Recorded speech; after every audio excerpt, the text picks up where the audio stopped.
Assalamualaikum warahmatullahi wabarakatuh. Selamat pagi dan salam sejahtera. Perkenalkan, nama saya Devina Dwi Apriliani. Saya berasal dari jurusan Sastra Inggris angkatan 2020. Di sini saya akan menjelaskan tentang suatu tema, yakni pluralitas dan pluralisme agama di Indonesia. Sebelum kita membahas lebih dalam tentang pluralitas dan pluralisme agama di Indonesia, maka kita akan mengulik tentang apa sih perbedaan antara pluralitas dan pluralisme. Apakah dari kedua kata tersebut memiliki arti yang sama? Ya, jadi pluralitas merupakan keberagaman atau keanekaragaman yang ada di dalam masyarakat. Contohnya adalah adanya keberagaman suku, budaya, agama, ras, dan bahasa ataupun yang lainnya. Dan dari keberagaman itu muncullah suatu sikap yang ada di dalam masyarakat, yakni berupa sikap saling menghargai antar sesama atau yang biasa kita sebut dengan sikap toleransi. Sedangkan pluralisme merupakan paham yang menghargai adanya perbedaan dalam suatu masyarakat dan memperbolehkan kelompok yang berbeda tersebut untuk tetap menjaga keunikan budayanya masing-masing. Jika kita lihat, kedua kata tersebut memang hampir sama, tapi secara maknawiyah jika digabungkan dengan kata berikutnya atau kata lain seperti kata agama akan memiliki arti terminologi yang berbeda yang tidak bisa disamakan. Selanjutnya tentang pluralitas agama.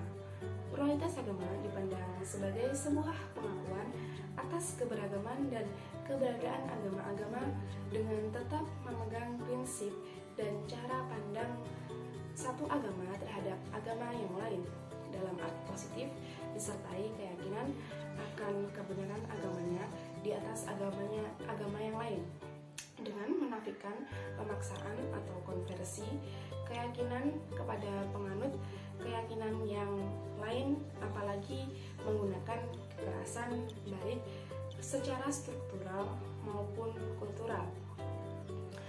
Bagi yang pro pluralitas agama menganggap bahwa keberagaman agama ini adalah hal yang positif.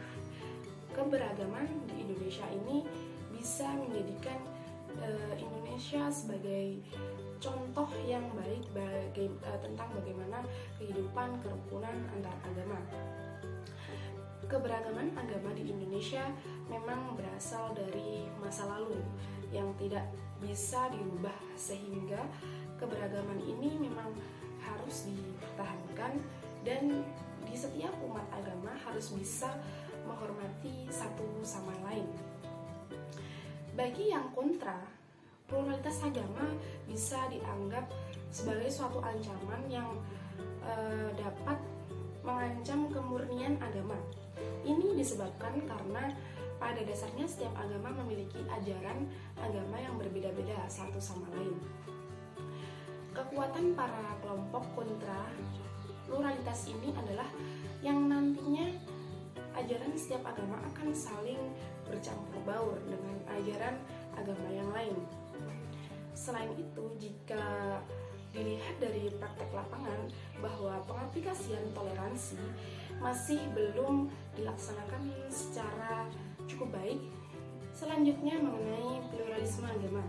Pluralisme agama adalah kondisi hidup bersama atau koeksistensi antar agama dalam arti yang luas, yang memiliki suatu hal yang berbeda-beda dalam suatu komunitas dengan tetap mempertahankan ciri-ciri spesifik atau ajaran masing-masing. Ini dari pendapat Anies Malik Thohab. Singkatnya adalah pluralisme merupakan suatu penerimaan kepada agama-agama yang berbeda. Artinya bisa dikatakan menghargai agama-agama yang lain. Pada dasarnya, pluralisme adalah sebuah pengakuan akan hukum Tuhan yang diciptakan manusia yang tidak hanya terdiri dari satu kelompok, suku, warna kulit, dan agama saja. Tuhan menciptakan manusia berbeda-beda agar mereka bisa saling belajar, bergaul, dan membantu antara satu sama yang lainnya. Pluralisme mengakui perbedaan-perbedaan itu sebagai sebuah realitas yang pasti ada di mana saja.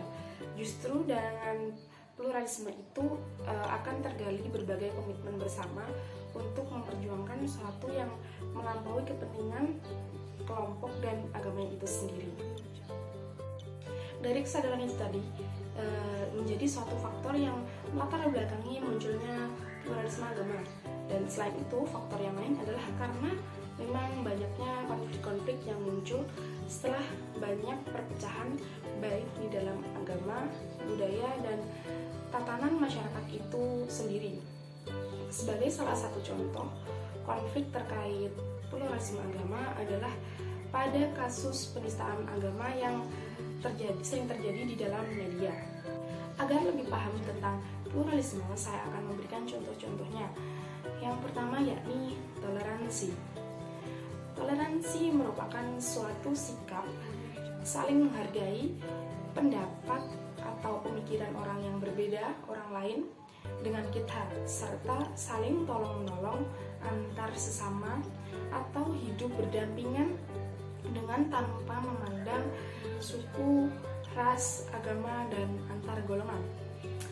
Kita tahu bahwa di Indonesia merupakan agama yang sangat banyak keberagaman, dan kita tahu bahwa masyarakat Indonesia sendiri terdiri dari beberapa agama yang jika tidak saling toleransi atau saling menghargai akan menimbulkan suatu perpecahan yang merugikan Indonesia.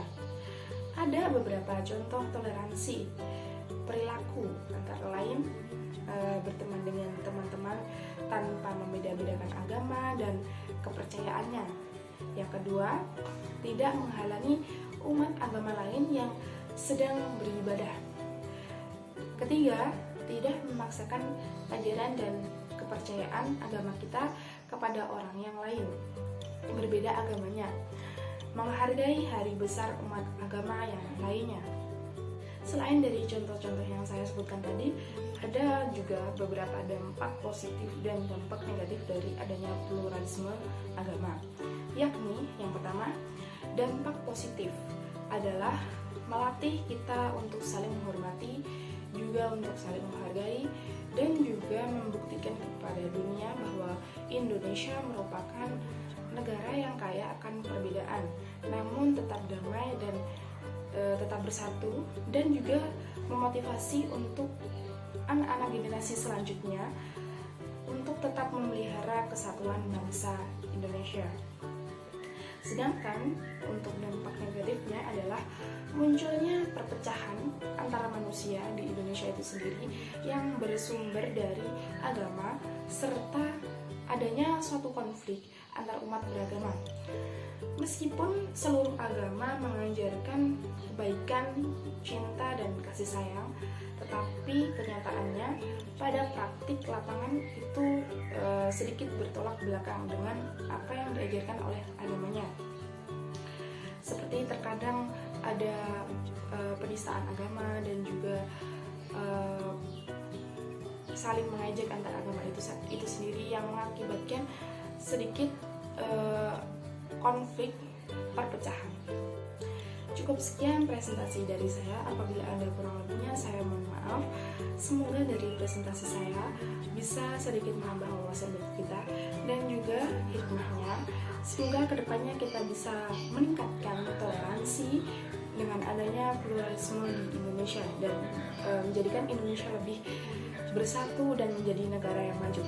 Wassalamualaikum warahmatullahi wabarakatuh. Sampai jumpa di episode berikutnya.